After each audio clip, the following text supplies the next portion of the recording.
Hi friends, welcome to ஆலி kitchen. இன்றைக்கி நம்ம மீனில் தான் ஒரு குழம்பு ரெசிபி பார்க்க போகிறோம். இது எங்கள் ஊர் சைடில் மஞ்சள் தண்ணின்னு சொல்லுவாங்க.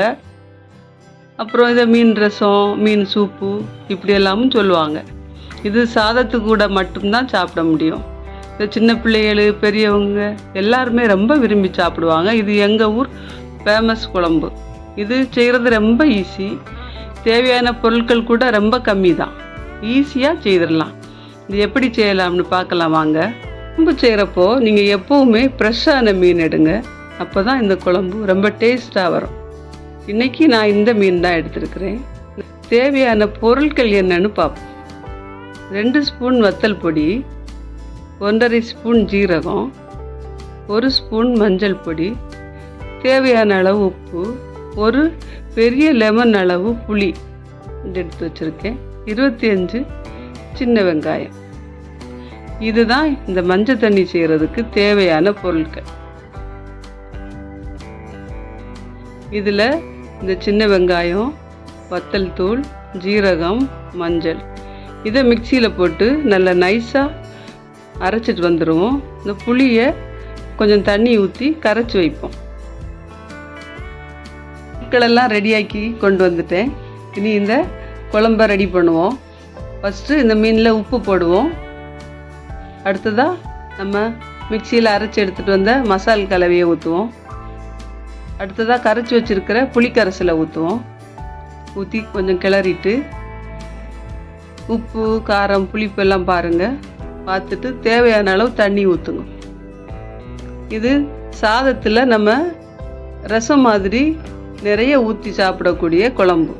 சாதம் மூங்குற அளவு நம்ம இந்த மஞ்சள் தண்ணி ஊற்றி தான் சாப்பிடணும். அப்போ தான் அந்த சாதம் ரொம்ப டேஸ்ட்டாக இருக்கும். இதில் ஃபஸ்ட்டு நமக்கு தெரியக்கூடிய சுவை புளிப்பு, அடுத்தது தான் காரம். அப்படி தான் இருக்கும்.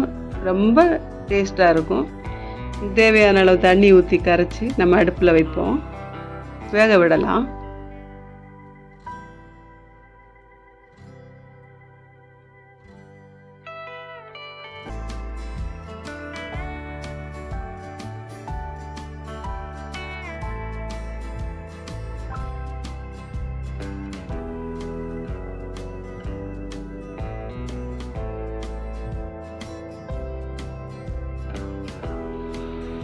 அடுப்பு ஆன் பண்ணிட்டேன்.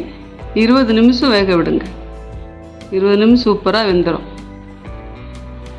வேகட்டும். எடையே செக் பண்ணி பாருங்கள். குழம்ப கொஞ்சம் கலக்கி கொதிக்கிறது, வேகிறது எல்லாம் செக் பண்ணுங்கள். பாருங்கள் எப்படி கொதிக்குது பாருங்கள். மஞ்சள் தண்ணி வாசனை சூப்பராக வருது பாருங்கள். ரெடி ஆயிடுச்சு. இனி நம்ம அடுப்பை ஆஃப் பண்ணி இனி நம்ம சாதத்தில் ஊற்றி சாப்பிட வேண்டியது தான். பாருங்கள், இந்த சாதம் மூங்குற அளவு நீங்கள் இந்த மஞ்சள் தண்ணியை ஊற்றி தான் சாப்பிடணும். அப்போ தான் அந்த டேஸ்ட்டு சூப்பராக இருக்கும். ரசம் ஊற்றி சாப்பிடுவோம்ல, அது மாதிரி தான்.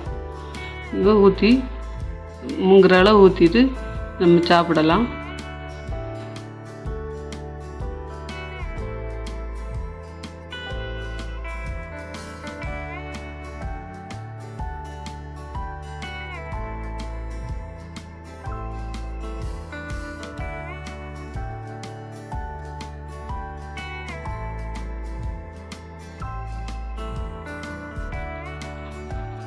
நீங்களும் இது மாதிரி உங்கள் வீட்டில் செய்து பாருங்கள். எப்படி வந்துச்சுன்னு எனக்கு கமெண்ட்ஸில் சொல்லுங்கள்.